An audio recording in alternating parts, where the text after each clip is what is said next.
السلام علیکم ګران ملګرو، په خیر راسئ. په دې ویډیو کې به زه تاسو ته دوه ډېر مهم سیټینګونه در وښیم او تاسو څنګه کولی شئ خپل مسینجر خوندي کړئ یا هم فینګر لاک ور داخل کړئ. ملګرو زه به تاسو ته در وښیم چې بغیر له کوم اپلیکیشن څخه تاسو خپل مسینجر ته فینګر لاک ور اچولی شئ. ستاسو د موبایل کوم فینګر لاک چې دی هغه به تاسو خپل مسینجر ته هم اضافه کولی شئ. ملګرو دا نور د پلی سټور کوم فینګر لاک اپلیکیشنونه چې دي هغه ځینې وخت یا کار نه کوي یا بل مشکل ولري، خو دا 100% هم کار کوي او هم باوري دي. او دوهم سیټینګ ملګرو، که تاسو ته د مسینجر آنلاین کولو پر وخت څوک مزاحمت کوي، مطلب کله چې تاسو آنلاین یاست نو تاسو نه غواړئ چې تاسو څوک وویني چې آنلاین یاست که آفلاین، نو زه به تاسو ته ډېره لنډه او اسانه طریقه در وښیم چې تاسو نور کسانو ته خپل ځان آفلاین ښکاره کړئ. ملګرو زما هره ویډیو تاسو په 100% ضمانت سره کتلی شئ، یعنې هېڅ درواغ او دوکه نشته پکې کې. نو ملګرو که تاسو زموږ چینل ته نوي راغلي یاست نو چینل سره سبسکرایب کړئ. نو راځو د ویډیو په طرف. ملګرو تاسو به اول راسئ پر خپل مسینجر باندې وکلیک وکړئ. نو زه راځم خپل په مسینجر باندې کلیک کوم. کله چې مسینجر باندې کلیک وکړئ لاندې به پر دې 3 لاین آپشن باندې به تاسو وروسته کلیک وکړئ. کله چې پر دې باندې کلیک وکړئ تاسو به لوړ راسئ د سیټینګ پر آپشن باندې به تاسو کلیک وکړئ.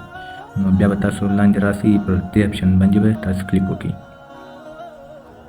دې آپشن چې تاسو کلیک وکړئ نو تاسو به بیا هم پر دغه آپشن باندې کلیک وکړئ. دا آف لاک آپشن باندې به تاسو کلیک وکړئ. ملګرو وروسته به تاسو دغه آپشن آن کړئ. نو تاسو چې کله دا آن کوئ ستاسو څخه به ستاسو د موبایل فینګر لاک وغواړي، تاسو به هغه فینګر لاک اضافه کړئ. دغه ځای په سکرین ریکارډر کې نه ښکاره کوي.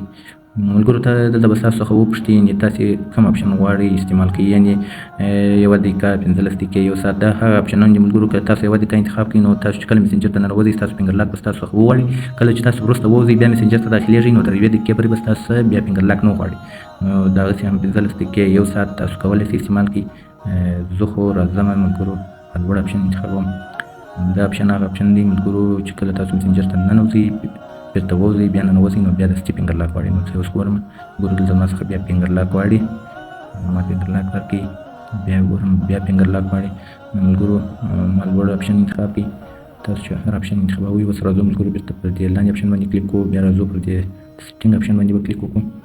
راځو بیا پر دې آپشن باندې کلیک کوو. نو راځو بیرته آف لاک آپشن ته. ملګرو زه دلته اوس انتخابوم 1 دقیقه انتخابوم. نو راځو بیرته شاته. نو ګورو چې فینګر لاک غواړي او که یې نه غواړي. ملګرو اوس ورننوځم مسینجر ته. نو ګورو فینګر لاک نه غواړي ملګرو. نو دغسې که تاسو 1 دقیقه انتظار وکړئ 1 دقیقه وروسته خپل مسینجر ته ننوځئ نو بیا به فینګر لاک درڅخه وغواړي. نو ملګرو زه راځم 1 دقیقه وروسته خپل مسینجر بیا خلاصوم. ګورم فینګر لاک غواړي که یا نو فینګر لاک غواړي ملګرو. همدا رقم تاسو کولی شئ 1 دقیقه 15 دقیقې تر 1 ساعته پورې انتخاب وکړئ ملګرو. تر ټولو غوره لاره چې ده هغه 1 دقیقه ده، ځکه تاسو هر ګړی مسینجر ته وځئ ننوځئ نو بیا به فینګر لاک غواړي چې تاسې بور کوي. نو 1 دقیقه صحیح ده.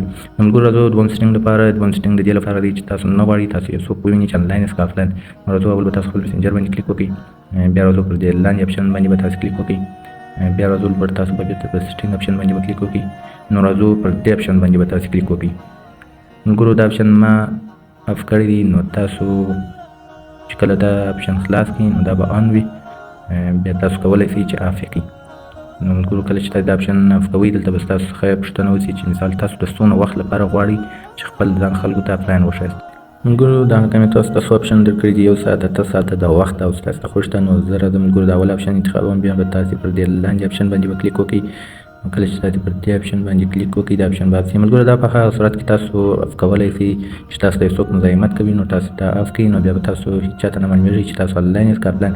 نو ملګرو تاسو به هغه اول آپشن ځکه انتخاب کړئ چې تاسو په خپل خوښه سره کولی شئ کله آنلاین اوسئ یا آفلاین. داسې نور ښایستو ویډیوګانو لپاره زموږ چینل سره سبسکرایب کړئ او ویډیو د خپلو نورو ملګرو سره شیر کړئ تر څو هغه هم د دې مهم سیټینګونو څخه برخمن شي.